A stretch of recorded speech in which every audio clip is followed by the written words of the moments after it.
별내교회 성도 여러분, 그리고 이번에 특별히 초청받은 귀한 우리 새로운 만남의 친구 여러분, 반갑습니다. 안녕하세요. 별로 안 반가운 모양입니다. 그렇죠? 저는 금방 또 소개를 받은 영남합회 경상남북도에 한 150개 정도 교회가 있는데요. 그 교회들의 선교적인 방향을 잡고 있는 김동섭이라고 합니다. 저는 매년 일기장을 사게 되면 제일 앞에 이런 말을 적고 일기를 시작합니다. 인간은 만남으로 자란다. 부족한 사람이지만 특별한 기회를 하나님께서 허락하시고 또 우리 담임 목사님과 또 우리 교회 지도자들께서 이번 기간에 특별한 만남을 허락해 주신 것 같습니다. 저는 이번 기간에 무엇을 여러분에게 드리기보다는 제가 여러분들 많은 만남, 깊은 만남, 교제는 나누지 못할지언정 그 짧은 시간이지만 만남을 통하여 제가 더 자라나고 바라기는 여러분들이 예수님을 만나서 여러분의 인생이 더 자라나게 되기를 간절히 축원합니다. 이 짧은 3일 동안 어떤 은혜를 그리고 제가 만난 예수님을 전할까 많은 고민을 하게 되었습니다. 여러분 지금 어떤 마음으로 계시나요? 무엇이 두렵습니까? 불안하세요? 빨리 끝나고 집에 가야 되는데.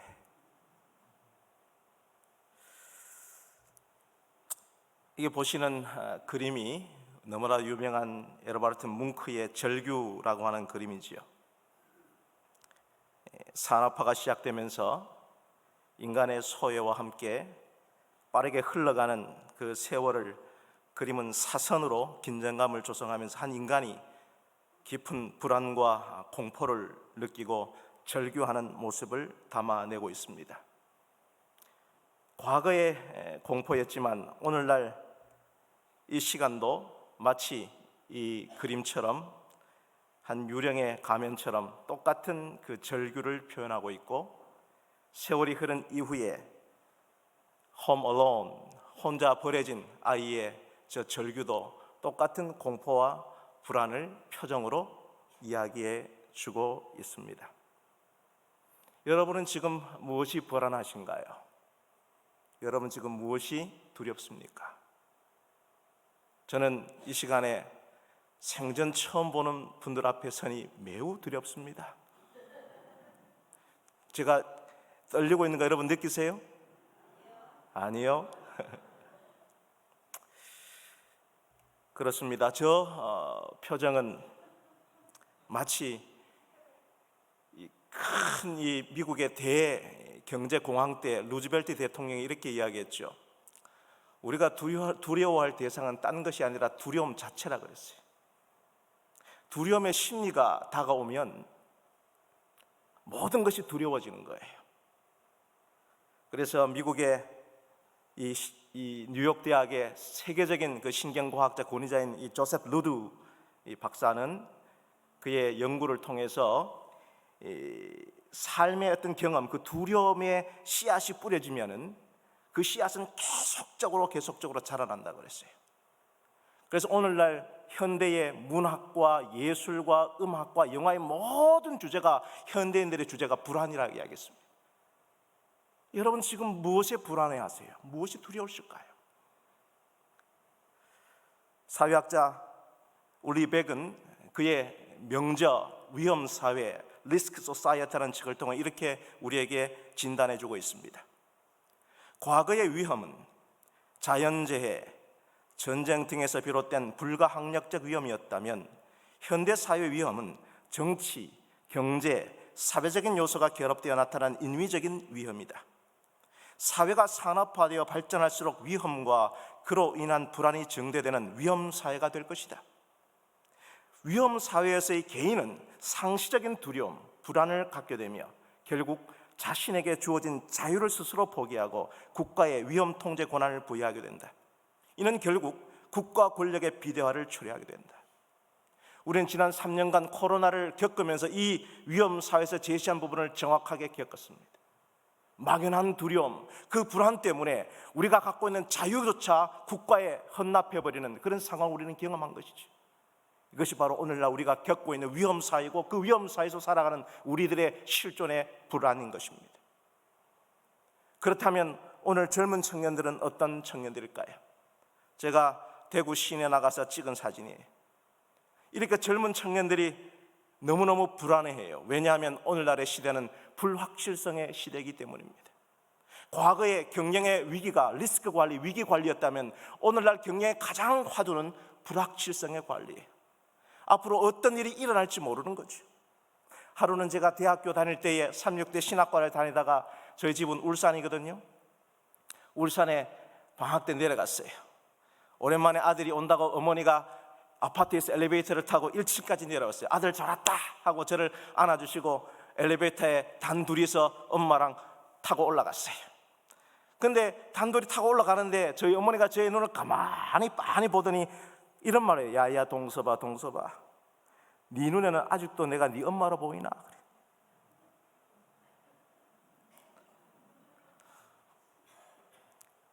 웃는 사람은 아는데 못 웃는 사람도 있네. 그냥 제 머리털이 그냥 쭉 뺐었어요. 평소에 내가 찰떡같이 믿었던 엄마가 그런 말을 하는 거예요. 네 눈에는 내가 아직도 네 엄마라 보이나? 농담으로 한 이야기 속에서 그 불확실성, 그 미지의 공포가 저를 사로잡았던 것이죠. 그렇습니다. 오늘날 우리 이 시대는 무엇인지 모르지만은 불안한 거예요. 그로 인한 두려움이 우리의 삶을 지배하고 있고, 우리 사회 전반에 그것이 위험 요소로 자리 잡고 있어요. 여러분은 지금 무엇이 두려우세요? 그래서 젊은 청년들은 두려워서 주식을 합니다. 두려워서 코인을 합니다. 이 불안은 끊임없이 쉼을 얻지 못하고 계속적으로 삶을 피폐하게 만들죠. 자, 여러분, 오늘 이 시간 과거의 하나의 두려움의 장면으로 여러분을 초대합니다. 성경 요한복음 6장 16절부터 21절의 말씀입니다. 성경을 가지신 분은 직접 성경 말씀을 보면 더 좋고요, 성경이 없는 분들은 저희가 준비한 이 화면을 보시면 되겠습니다. 제가 받들어 읽어드리도록 하겠습니다. 저물매 제자들이 바다에 내려가서 배를 타고 바다를 건너 가버나움으로 가는데 이미 어두웠고 예수는 아직 저에게 오시지 아니하셨더니 큰 바람이 불어 파도가 일어나더라. 제자들이 노를 저어 10여리쯤 가다가 예수께서 바다 위로 걸어 배에 가까이 오심을 보고 두려워하거늘 이르시되 내니 두려워하지 말라 하신대 이에 기뻐서 배로 영접하니 배는 곧 저희의 가려던 땅에 이르렀더라.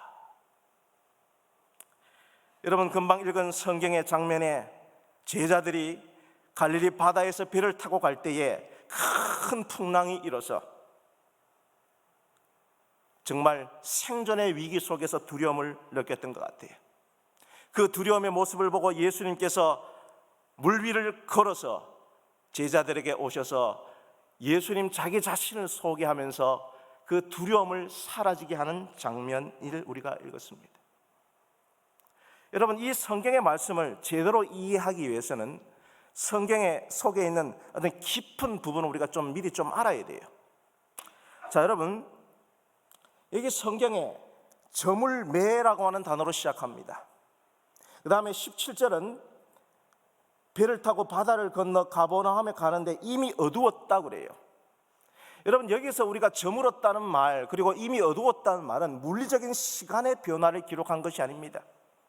요한복음을 제대로 이해하기 위해서는 이 어두웠다라는 부분, 밝았다라는 이 부분에 관한 이 영적인 의미, 상징적 의미를 제대로 이해해야 돼요. 자, 여러분, 이 저물매라는 단어, 이 스코티아라는 단어는 요한은 특별히 빛과 어둠을 아주 대조적으로 사용하면서 요한복음의 실제적인 메시지를 상징적으로 전달하고 있습니다. 요한복음 1장 5절에 빛이 어둠에 비침에 어둠이 깨닫지 못하더라 그랬어요. 요한복음 9장 5절에 때가 아직 낮이니 밤이 올 때는 아무것도 할 수 없다라고 이야기해서 끊임없이 요한은 빛과 어둠을 강조합니다. 여러분, 성경 요한복음 3장에 보면 니고데모라는 사람이 예수님을 찾아와요. 이 사람의 이름은 니코데모, 말 그대로 백성들 중에 승리자라는 이름을 가졌고요. 그런 랍비였고 바리새인이었고 그런 산헤드린 국회의원이었습니다. 소위 잘 나가는 사람이었어요. 명망 있는 사람이었습니다. 그러나 요한복음 3장 2절에 그가 예수님을 찾아온 시간을 밤이라 그랬어요. 그런데 바로 뒤에 4장에 예수님은 사마리아 여인을 만납니다. 이 여인은 우리가 아는 것처럼 현재 있는 남편도 자기 남편이 아닌 관계 중독증에 걸린, 남이 아무도 물들어 오지 않는 그 시간에 혼자 물들어 왔던 상처 많고 남이 손가락질하던 그런 피폐한 여인이었어요. 그러나 예수님이 그 여인을 만난 시간을 정오라 그럽니다. 여러분, 여기 보이시는 그림은 너무나 유명한 렘브란트의 요한복음 8장에 가늠하다 잡힌 여인의 그림을 우리는 볼 수 있습니다. 아마 렘브란트는, 빛의 화가인 렘브란트는 이 성경의 요한복음의 귀한 상징 빛과 어둠을 제대로 이해했던 것 같아요. 그렇습니다. 현장에서 가늠하다 잡힌 여인이에요. 얼마나 수치스러웠을까요?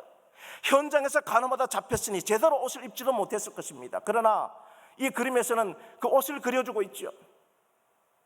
아마 자비를 베푸는 것 같아요. 현장에서 가늠하다 잡혀서 그 자리에 끌려왔지만은, 돌을 드는 사람 앞에 두려웠지만은, 이 렘브란트는 이 그림의 가장 밝은 하이라이트의 부분을, 가늠하다 잡힌 그 여인을 가장 밝게 그리고 있죠.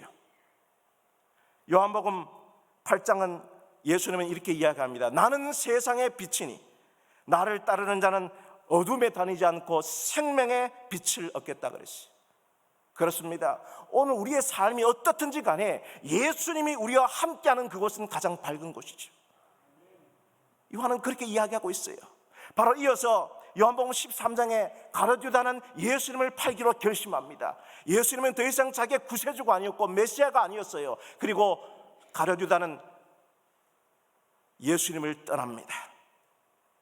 요한복음 13장 30절에 가룟유다가 그 떡 조각을 받고 떠나니 그때가 밤일러라 라고 기록하고 있어요. 가룟유다의 영적인 상황이 깊은 밤이란 것이죠. 그러므로 여러분, 이 요한복음을 우리가 이해하기 위해서는 이 헬레니즘의 이성으로 요한복음을 이해하면 제대로 이해하지 못해요. 저물매, 스코티아라는 말은, 이미 저물었다는 말은 자연 현상이 아니라 우리의 영적인 어두움, 사단의 권세가 덮치고 있는 것이죠. 우리의 싸움은 혈과 육에 관한 싸움이 아니라 하늘에 있는 악한 영들에 대한 싸움, 영적인 싸움이라는 거예요. 자, 이 장면을 아주 영적인 글로 소개해주고 있는 시대의 소망이라는 책에는 이렇게 이 장면을 기록해주고 있습니다. 백성들은 열광적으로 당장 예수를 왕으로 추대하려고 한다. 제자들은 주님께서 다윗의 보좌를 물려받을 정당한 분이라고 선동하는 데 있어서 무리들과 합세한다. 영적 왕국의 사업은 방해를 받을 것이다. 이 운동은 지체 없이 저지되어야 한다. 예수께서는 제자들을 불러 당신의 백성들을 해산시키는 동안 배를 타고 즉시 가버나움에 돌아가라고 명령하신다. 이 무슨 이야기인가 하면, 이 장면 바로 전에 소위 오병이어라고 하는 놀라운 기적이 일어나는 사건이 펼쳐집니다. 5,000명이라는 사람, 아니 실제로는 2만 명 넘는 남녀의 무리, 어린이 무리 합쳐서 2만 명의 무리의 사람들을 오병, 떡 5개와 물고기 2마리로 예수님께서 먹이시자 군중들은 열광하기 시작했어요. 그때 시즌이 6월절이었습니다. 그 과거에 애굽으로부터 독립을 했던 그 시기가 현재 지금 팍스 로마나 로마의 압제에서 우리를 구원할 메시아를 찾고 있었는데, 그 과거에 하늘의 만나를 먹였던 그 선지자 모세가 연상되는 그 장면이 재현된 거예요. 흥분하기 시작했습니다. 이 예수님만 따라가면 무엇인가 한잔할 것 같았어요. 그 거대한 정치적 열망이 솟아올랐습니다. 그때 예수님은 이렇게 이야기하는 거예요. 그리스도의 명령을 따르기가 이번처럼 불가능해 보인 적은 없었다. 예수님은 당장 바다 건너편으로 가라고 그랬거든요. 예수의 태도가 매우 단호했으므로 제자들은 감히 불순종하지 못하였다. 예수께서는 홀로 남게 되자 기도하러 따로 산에 올라가셨다. 사단이 사람들의 이해력을 어둡게 하고 판단을 그르치게 하지 못하도록 당신의 사명의 거룩한 본질을 그들에게 드러낼 능력을 깨고하셨다고 했어요. 예수님의 목표는 십자가에 있습니다. 이 세상의 왕이 아니었어요. 그러나 군중들이 떠받드는 그 팬덤 현상, 그 인기몰이에 자기 자신도 모르게, 아니 제자들까지 동화되어 거룩한 본질의 소명을 할 수 없을 것 같아 제자들을 재촉해서 바다 건너편으로 보내고 예수님은 그 능력을 얻기 위해서 기도하셨어요. 제자들은 예수님의 그 단호한 태도에 불순종하지 못하고 배를 타고 갔지만 그들의 마음은 이랬어요. 시대소망 380페이지입니다. 그들은 예수를 저희의 구주로 시인한 이후 그 어느 때보다도 예수에 대해 참을 수 없는 불만스러운 마음으로 예수를 뒤에 두고 갔다. 그들은 예수께서 자신을 왕으로 선포하는 것을 허락하지 않으셨다는 이유로 불평하였다. 그들은 예수의 명령에 그토록 쉽게 굴복한 자신들을 꾸짖었다. 불신이 그들의 정신과 마음을 점령하고 있었다. 명예욕이 그들의 눈을 멀게 하였다. 여러분, 오늘 여러분에게 제가 정확하게 말씀드릴 수 있는 것은 뭐냐면, 오늘 우리들의 삶의 불안이, 삶의 두려움에 근원이 어디서 오는가 하면 그것은 영적인 문제라는 거예요. 오늘 우리의 마음속에는 욕망이, 그 욕망이 채워지지 아니하면 하늘에서 내린 만나를 먹어도, 예수님이 준 오병이어의 기적을 체험하고도 그들은 이 세상의 명예욕과 이 세상의 욕망을 채우지 못할 때에 그들은 영적인 불안, 영적인 두려움에 빠지는 거예요. 오늘 여러분은 지금 어떤 두려움이 있는지 모르겠어요. 그래서 이 본질을 정확하게 꿰뚫었던 그리스의 대문호 니코스 카잔차키스는 그가 평생 이런 이야기를 했고 그의 무덤에 이 글귀를 새겼죠. 나는 아무것도 바라지 않는다. 그래서 나는 아무것도 두렵지 않다. 그래서 나는 자유다 그랬어요. 오늘 우리의 욕망이, 우리의 삶의 불만족이 거대한 영적인 힘으로 여러분을 짓누르고 있을 때에 우리는 알 수 없는 불안, 알 수 없는 두려움에 사로잡히게 되는 것이지. 그게 두려움의 본질입니다.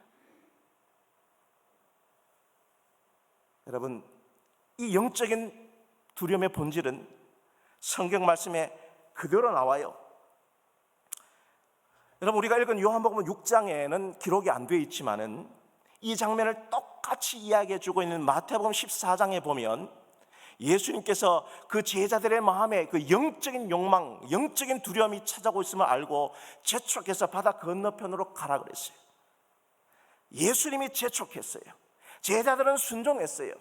그런데 여러분, 예수님의 말씀에 순종했는데도 불구하고 갈릴리 바다에서 거대한 풍랑을 만나는 거예요. 그렇습니다.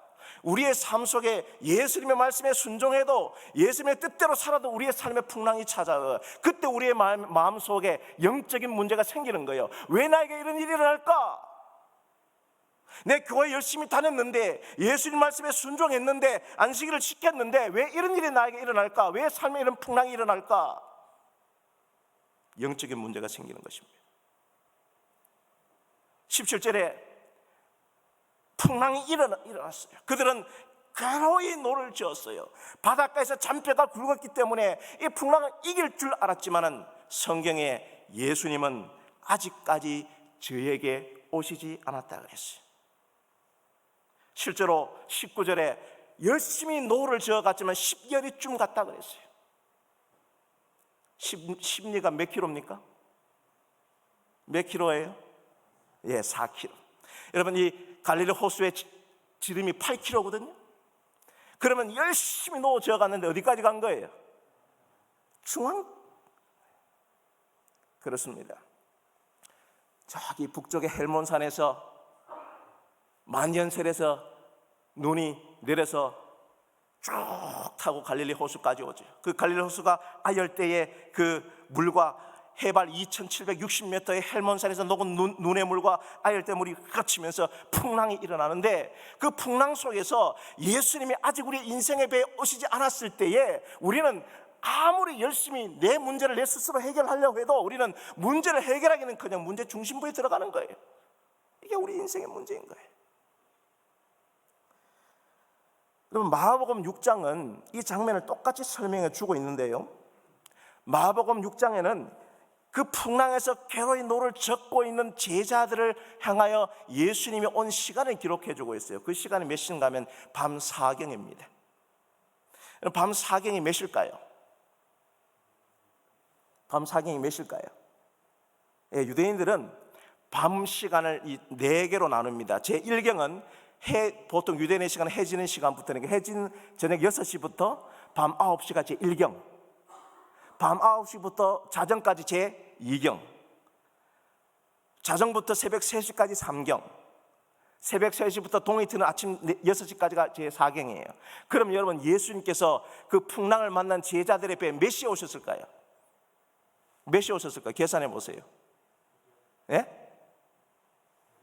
새벽 몇 시요? 4시부터 6시. 그러니까 그 시간에 몇 분쯤에 오셨을까요? 전 성경을 읽을 때 막 상상하면서 읽거든요. 저는요, 이 성경 보면 참 예수님이 미워 죽겠어요. 여러분, 예수님의 제자들이 노를 젓고 그 풍랑 속에서 사경을 헤매고 있는데 예수님 오려면 좀 빨리 오시지. 저는요, 예수님이 대충 몇 시에 오냐면 5시 59분 59초쯤 왔다 생각해요. 날이 저물었어요. 그때 풍랑을 만났으면 제1경에 오시면 얼마나 좋아요. 2경, 3경도 있는데 4경도 제가 볼 때는 5시 59분 59초. 여러분, 왜 우리가 왜 영적인 문제가 왜 생겨요? 하나님, 내가 기도할 때, 내가 필요할 때, 내가 원할 때 예수님은 기도 안 들어주시잖아요. 그때 우리의 마음에 영적인 문제가 생기고 그것이 우리의 삶의 불안과 두려움으로 바뀌는 것이죠.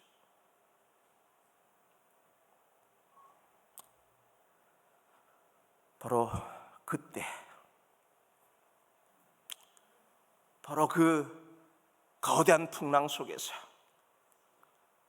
그들의 머릿속에 온통 명예욕으로 가득 차서 예수님의 말씀에 순종했던 것을 후회하고 내 혼자 이 풍랑을 헤쳐가게 하여 온갖 노력과 행위와 모든 것들을 해도 오히려 문제 중심부에 들어가고, 내가 기도하고 내가 예수님 원할 때 예수님 응답하지 않아서 마음이 너무 두려울 때, 예수님이 너무 미워 보일 때에, 바로 그때 인간의 모든 노력의 그 끝날 때쯤에, 절망의 그때에 예수님은 물 위를 걸어서 오셔서 제자들에게 자기 자신을 계시합니다. 내니 두려워 말라. 여러분, 제가 말씀드린 것처럼 이 말씀은 바로 직전에 일어났던 오병이어의 기적이에요. 수많은 사람이 먹을 것이 없었어요. 로마의 압제와 수많은 종교 지도자들에서 수탈당했던 그들은 먹을 것이 없어서 굶주려 있을 때에 예수님은 제자들에게 이 사람들을 어디서 먹게 하겠느냐고 질문했어요. 그때 제자들은 다양한 답을 냈지만 정답이 아니었어요. 정답을 가져왔던 것은 어린 아이의 작은 도시락뿐이었습니다. 그것을 통해 예수님은 자기 자신을 생명의 떡과 생명의 피로 자기 자신을 드러내셨어요. 이것은 유대인들의 머릿속에 그 옛날 출애굽을 했던 6월절의 광야의 만나의 사건을 연상시키고 있었어요. 그들은 흥분했습니다. 드디어 예수님은 갈릴리 바다에서 물 위를 건너오는 이 사건은 그들이 홍해를 가로막혔을 때에 홍해를 가로질렀던 하나님의 역사를 생각하게 하는 장면이었습니다. 즉, 이 장면을 통하여 두 개의 기적이 합쳐지는 거예요. 예수님은 자기 자신을 드러내시는 것입니다. 여러분의 삶 속에 가장 생존에 필요한 것들이 있는데 그 욕망이 채워지지 않을 때에, 여러분의 생명이 절체절명의 순간에 있을 때에, 암에 걸렸을 때에, 경제적인 문제가 있었을 때에, 하나님 나를 도와주시려고 할 때에, 그때 나를 구원해 줄 사람이 바로 누구인가? 바로 누구라고요? 내가 여기 있다. 내니 두려워 말라라고 창조주 되심을, 우리 인생의 구원자 되심을 예수님은 드러내고 계시는 것입니다.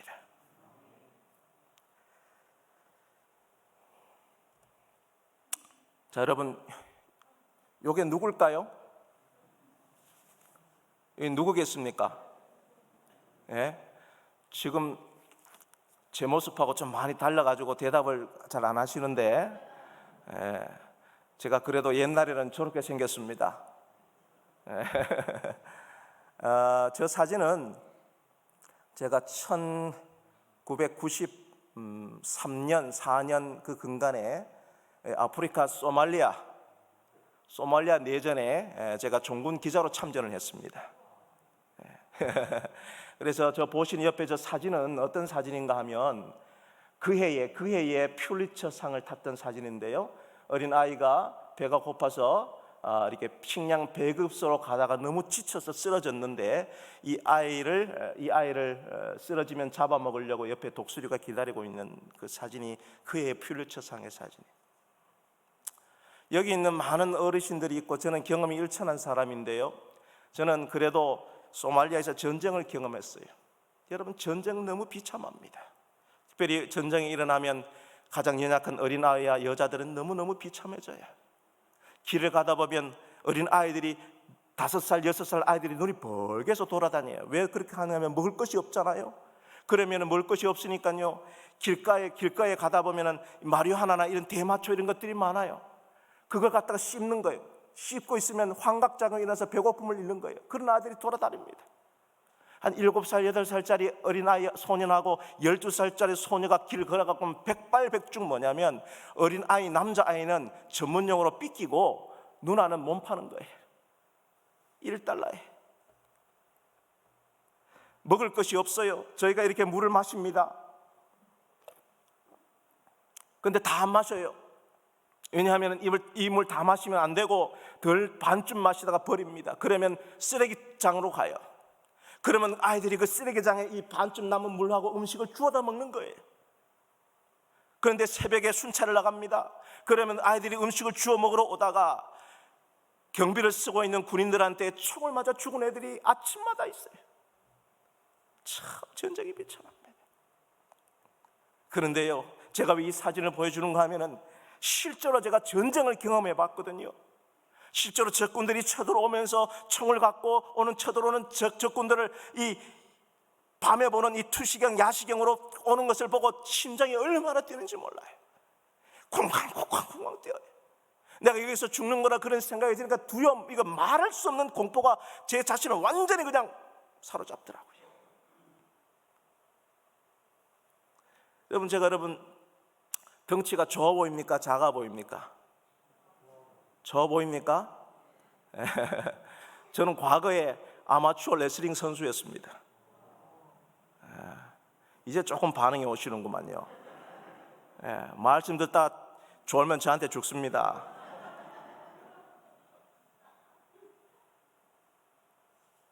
가장 두려울 때가 언제냐? 가장 두려울 때는 바로 시합 전에 상대방 선수를 바로 앞에 두고 이 선수가 어떤 기술을 잘하는지 어떤 능력이 있는지 모르는 불확실한 미지의 그 선수 앞에서 시합 전에 심장에 그냥 얼마나 두드리는지 몰라요.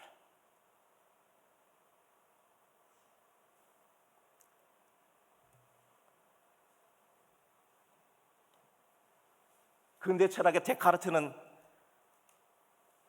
인간의 이성이, 인간의 생각이 이 세상을 바꿀 수 있다고 생각하고 그는 대명제를 말했죠. 코기토 에르고 숨.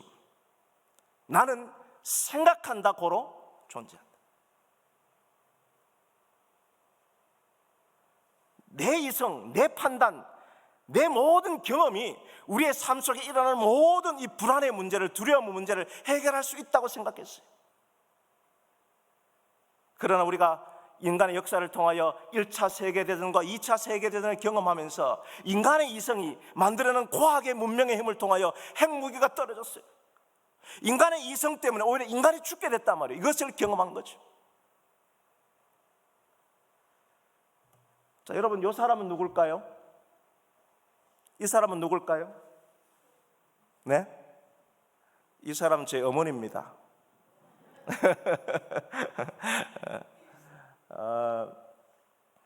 이 사진이 어떤 사진인가 하면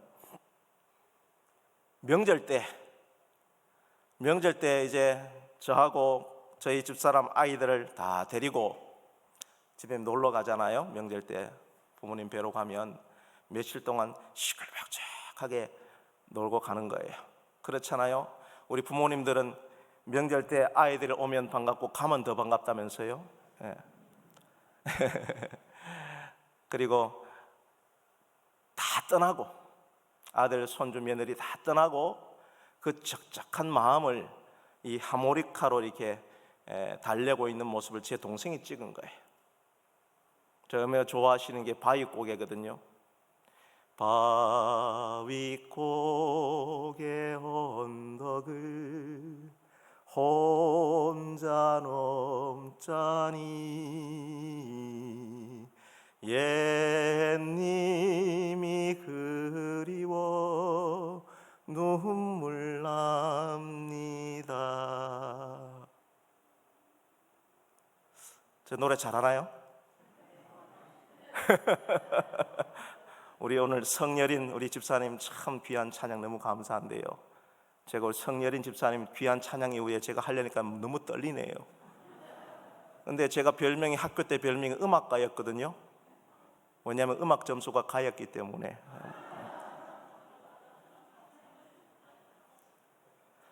저는 그래요. 제가 착각했어요. 제가 시합을 났을 때마다 인생에 큰 문제가 풍랑이 닥쳐올 때마다 마치 그 배에서 괴로이 노를 젓는 것처럼 내 스스로 해결하려고 그렇게 노력했거든요. 거기터 에르고 숨, 나는 생각한다, 고로 존재한다. 내 생각, 내 이성, 내 판단, 내 경험이 모든 것을 해결할 수 있다고 그렇게 살아왔어요.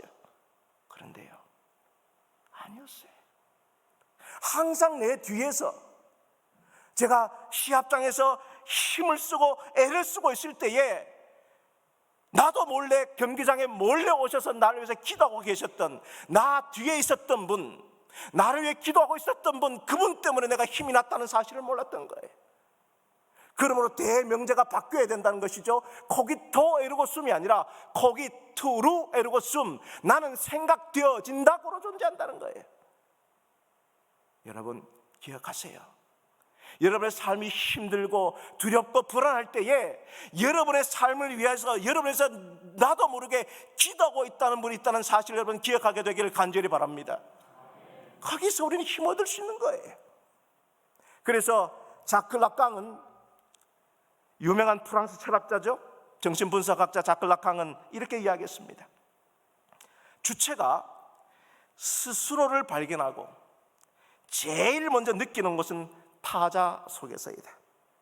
신뢰할 수 있는 타인은 완전한 세계를 만들어주며 진정한 자아는 타인과의 관계 맺음을 통해 생겨난다 그랬어요. 그렇습니다. 여러분, 내 자아라고 하는 것은 내 스스로가 볼 수 있는 게 아니에요. 이 거울 단계 이론을 통하여 여러분 자기 얼굴은 자기가 보는 게 아니라 반드시 뭐예요? 거울을 통해서 보는 것이죠. 즉 내 자아를 진짜로 발견하는 것은 완전한 타자에 의해서 자기를 발견하는 것이 진짜 자기의 모습이라는 거예요. 거울을 보지 못하고 타자를 위해서 판단하지 못하고 스스로 자기를 보는 것은 다 허상이란 말이에요. 가짜란 말이에요. 그 이야기예요. 제가 이번에 우리 별내교회를 오게 돼서 제가 사진을 찾았어요. 보시는 여러분 저 왼편에 사진이 저하고 또 여러분 익숙한 얼굴이 있는데 누굴까요?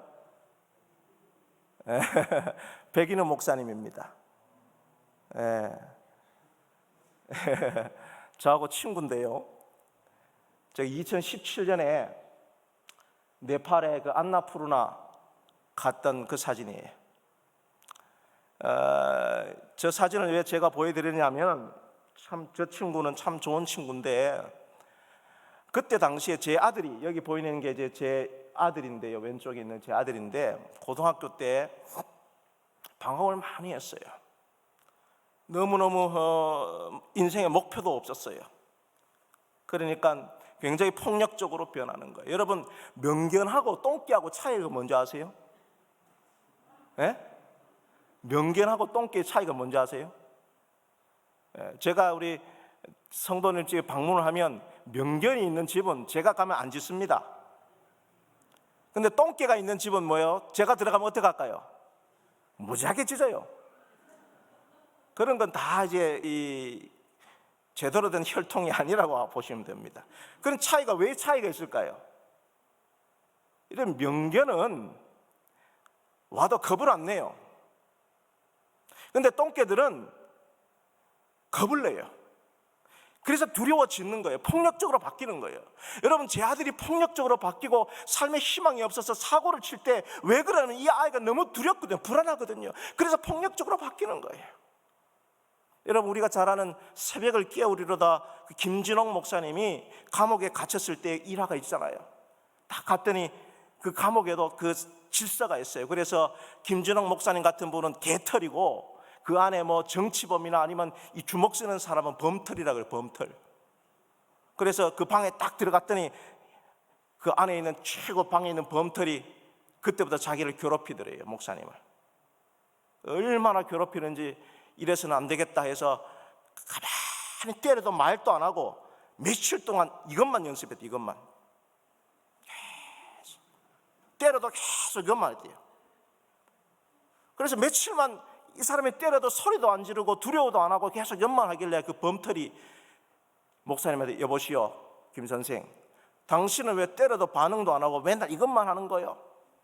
그때 김 목사님 이렇게 대답했답니다. 지금은 내가 손가락에 힘이 없어가지고 지금 이걸 연습을 하는데 손가락에 힘만 생기면 어느 날 밤에 당신 두 눈을 탁 칠 거예요.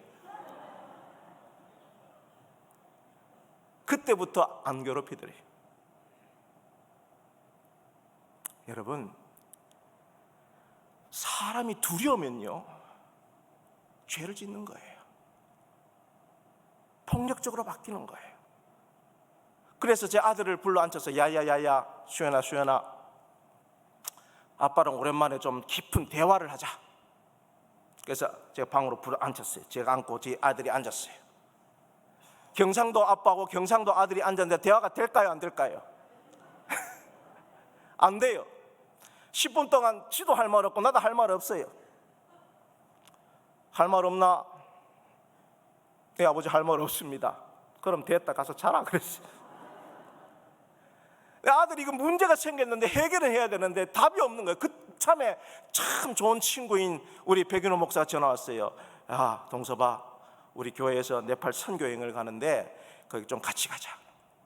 아, 이거 하나님의 음성이다. 잘 됐다. 그래서 우리 아들을 갖다가 이때 내가 데리고 가야겠다 싶어서 아들을 데리고 네팔의 안나푸르나 5,200m 베이스 캠프까지 같이 가라.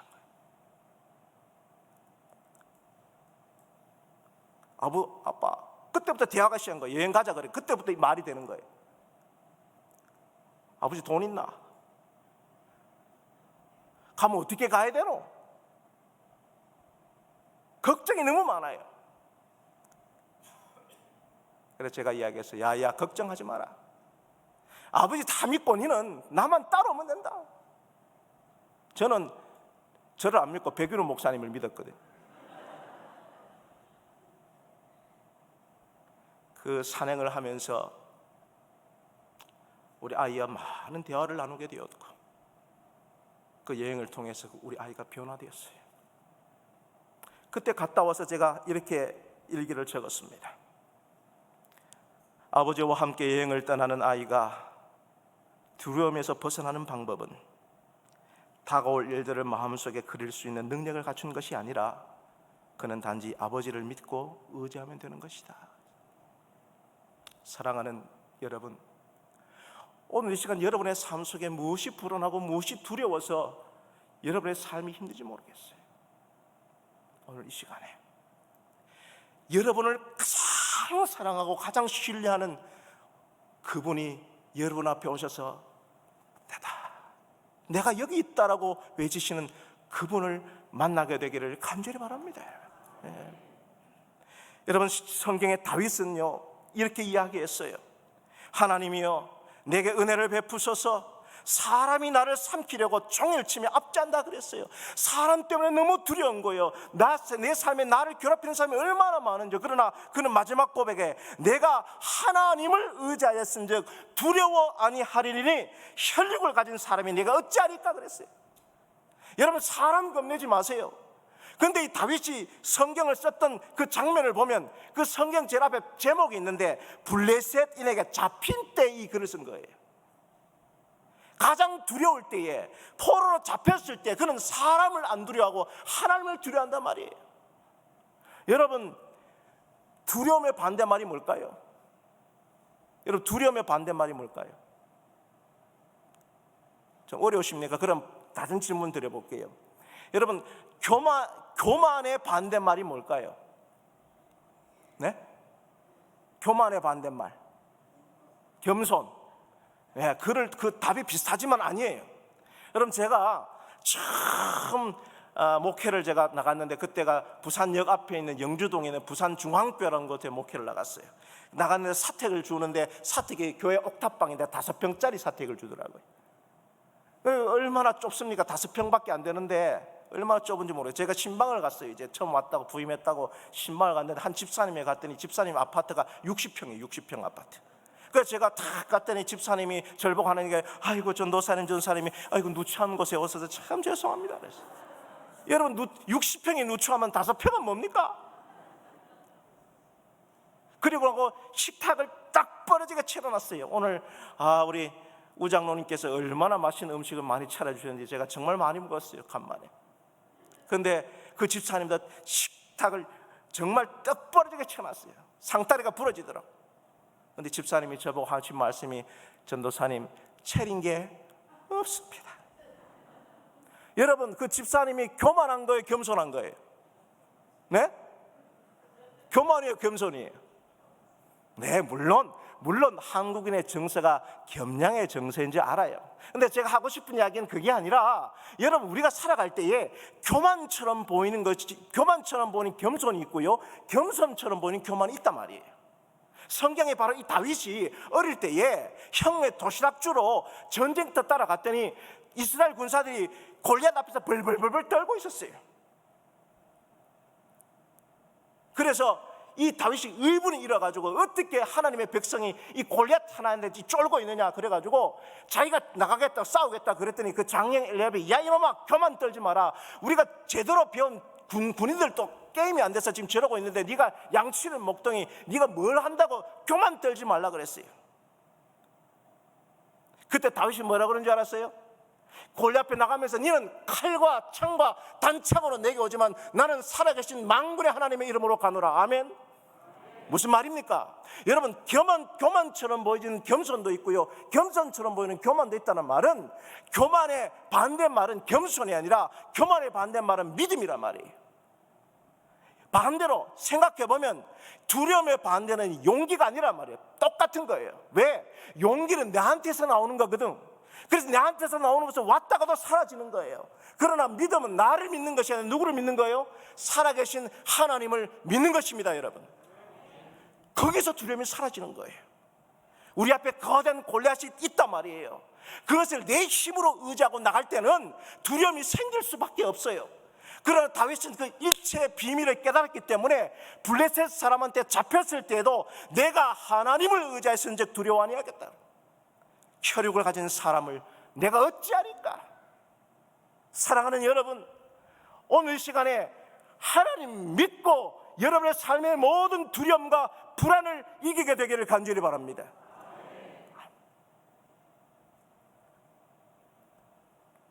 그래서 오늘 이 밤에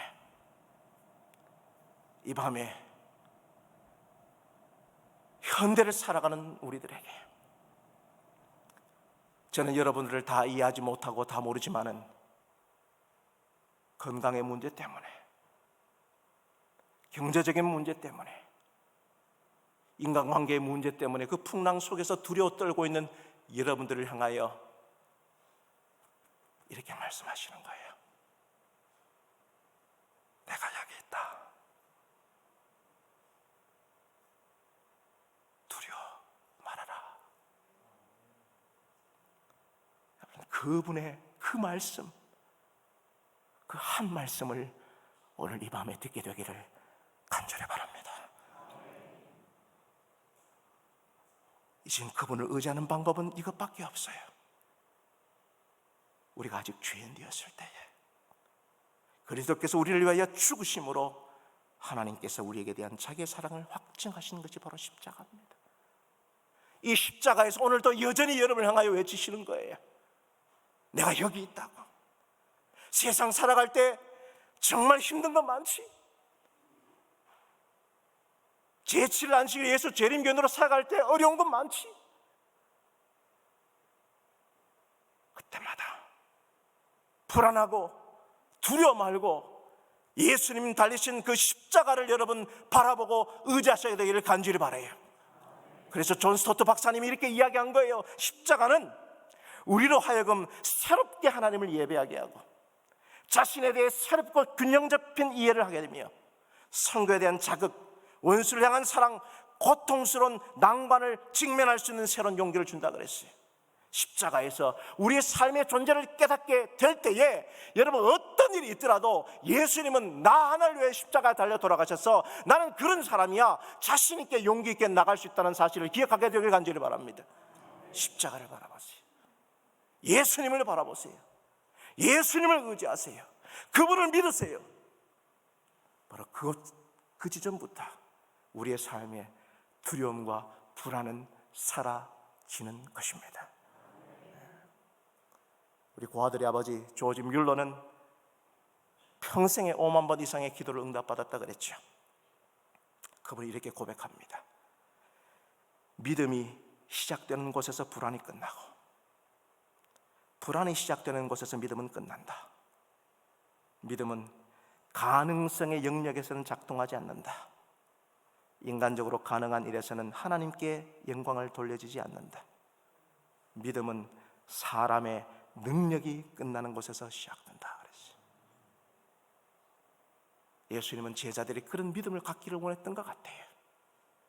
그래서 오병이어의 기적을 보여줘도 믿지 않은 그 제자들에게 거대한 풍랑을 통하여 자기 자신이 괴로이 노를 지어봤자 문제가 해결되지 않는 그 절망의 그 순간에 예수님은 자기 자신을 드러내시고 거기서부터 제자들에게 믿음을 주시고자 했던 것이죠. 그 믿음이 오늘 저와 여러분 모두에게 있게 되기를 간절히 바랍니다. 그럼 제가 우리 김찬수 목사님하고 제가 기숙사에서 같이 살았는데요. 희화사 기억납니까? 네. 그때나 지금이나 똑같네요. 보니까 안 늙었어요. 그때 제가 시와서 살 때에 제가 너무너무 재밌게 읽었던 책이거든요. 지금은 돌아가셨지만 최인호 작가의 소설입니다. 길 없는 길이라고 하는 소설이. 최인호 우리 작가님은 천주교인이었는데요. 천주교인이 소설을 썼는데 소설의 주제가 불교 소설이에요. 이게 불교 소설. 우리나라의 구한말에 경어 스님, 만공 스님의 이 구도 소설입니다. 여기 보이는 책 4권인데요. 제가 저녁밥 먹고 읽기 시작해서 너무 재밌어서 안 자고 꼬박 읽었더니 아침 새벽 5시인가 6시인가 돼서 다 읽었어요. 너무너무 재밌어요. 그런데 이 만공 스님, 경어 스님 이 선사들이 도를 닦는 길을 찾는 그 구도의 소설을 참 이 신학생으로서 참 존경스럽게 보고 제일 마지막 장면이 어떻게 끝나냐면은 우리나라의 판소리 중에 심청전의 마지막 대목으로 끝나요. 어떻게 끝나냐면은 잘 아는 것처럼 그 심청이가 아버지 심학규가 이제 너무 신세 한탄을 하잖아요. 이 어떻게 눈봉사가 돼가지고 아무것도 할 수도 없는 처에 이 딸을 키워야 되니까 젖동량도 돌아다니고 경제적인 문제가 너무 많이 드니까 한날은 장터에 나갔다가 술을 잔뜩 마시고 돌아오다가 물에 빠져서 허우적대다가 한 스님이 그 심학교를 구원해 주죠. 그랬더니 아이고 내 팔자야, 아이고 내 팔자야, 내가 어떻게 내가 살아가겠노? 그랬더니 스님이 당신이 눈을 뜨면 일할 수 있는데 눈을 뜨려면 부처님한테 뭘 바쳐야 된다고요? 공양미 300석을 바쳐야 된대. 그 이야기를 듣고 집에 돌아가서 그렇구나, 내가 공양미 300석을 구해야겠다 했는데 그 가난한 집에 공양미 300석이 어디 있습니까? 한 석도 없지. 그때부터 끙끙거리는 거예요. 공양미 300석만 있으면 내 눈을 뜰 수 있는데 근데 효녀 심청이는 알잖아요. 효녀들은 그 건넌방에 주무시는 아버지 숨소리만 들어도 무슨 고민인지 알죠. 아버지 무슨 고민이 있으세요? 야야 청아 아이고 내가 미쳤지, 니한테 이런 말 안 한다. 아야 그만두자. 아니요 아버지 이야기 좀 해보세요. 야야 청아 아이고 아니다 내가 이야기 안 할란다. 아니요 아버지 무슨 말인지 좀 해보세요. 사실은 여차저차해서 공양미 300석 있으면 내 눈을 뜬단다. 아버지 걱정 마세요. 제가 공양미 300석을 마련할게요. 그래가지고 인당수에 몸을 던져가지고 공양미 300석을 다 마련했는데 눈을 떠졌습니까? 안 떠졌습니까? 안 떠졌어요. 그런데 어느 날 마을에서 큰 뉴스가 됐는데 왕궁에서 전국에 있는 이 시각장애자인들이 다 모여서 잔치한다는 거야. 그래서 관광버스 빌려 타고 올라갔지 않습니까? 그죠? 올라가가지고 음식 먹고 있는데 갑자기 옆에서 한 사람이 아버지 하고 자기 손을 잡는 거예요. 아이고 누구시오? 아버지 저 청이에요. 무슨 말씀이에요? 내 딸은 수년 전에 인당수에 죽었는데 내 딸 없어. 아니요 아버지 제가 그 인당수에 몸을 던진 청이라니까요. 그때 아버지가 그래요 내가 청이라고? 그런데 아이고 내 신세야. 내가 눈을 떠서 내 딸을 보자. 내 딸도 못 보고 어이구 답답해 하면서 청아 하냐 눈이 그러면서 소설이 끝나버려요.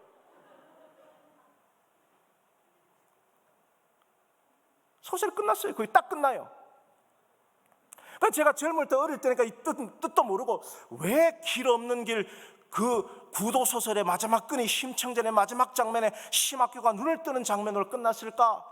아무리 생각해도 몰랐는데 수년이 흘러서 최인호 씨가 신년 대담에 나와서 왜 그 소설을 그렇게 끝냈냐는 것을 알려주는데 제가 깊은 깨달음을 얻게 됐어요. 여러분 이 신봉사가 눈을 뜬 게 공양미 300석 때문에 눈이 떠졌습니까? 사랑하는 딸을 보고 싶은 마음 때문에 떴어요. 그렇죠. 그래요. 우리는 인생을 살아가면서 얼마나 많은 길 없는 길을 걸어가는지 몰라요.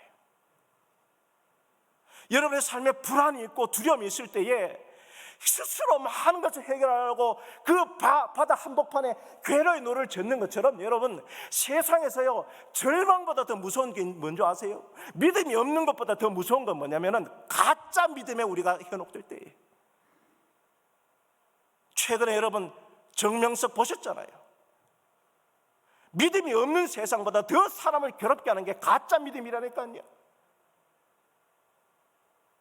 거기에 공양미 300석을 얻기 위하여 그렇게 노력하는 거기에는 길이 없어요. 진짜 길은 어디 있어요? 길이요 진리요 생명 되시는 예수 그리스도께 여러분 참된 기쁨과 영생의 길이 있다는 사실을 믿게 되기를 간절히 바랍니다. 그걸 우리가 발견해야 되는 거예요.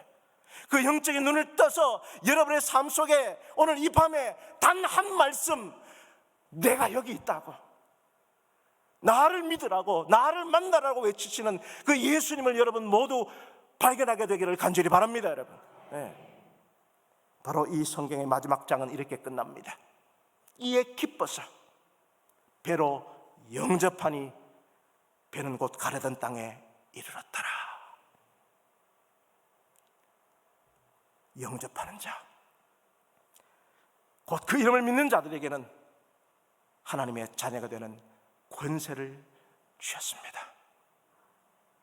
오늘 여러분 이 세상에 길 없는 길에 현혹되어서 여러분의 삶의 문제를 해결하지 말고 참된 길이요 진리요 생명 되신 그분을 믿고 따르게 되기를 간절히 바랍니다.